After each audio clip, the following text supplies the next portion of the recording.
Hello everyone. Today I discuss Air Arabia baggage allowance. Air Arabia baggage allowance. So here the current Air Arabia baggage allowance. The airlines is low cost. So at first cabin and hand baggage free all. Everyone passenger get the free cabin baggage with those limit. Total weight allowed 10 kilogram. Carry-on bag 1 pitches up to 55 into 40 into 20 centimeter.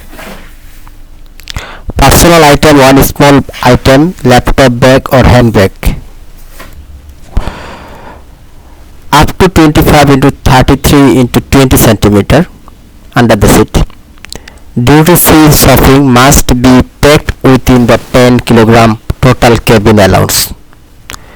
If your cabin baggage exceeds weight or size limit, you may be asked to check in and pay fee, including possible charge at the boarding gate.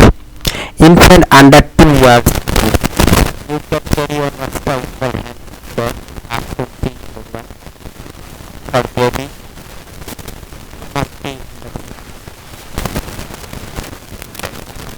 So positive strength basket the whole body weight. Air Arabia basket is good, but fitted baggage not. You buy during the booking or having by checking it, check the baggage of what can store. 20 kg standard option, 30 kg available as 1 pieces up to 2 pieces as total. 40 kg usually up to 2 pieces total. Maximum weight per trip to 32 kg. 5 kg per box and 2 kg. So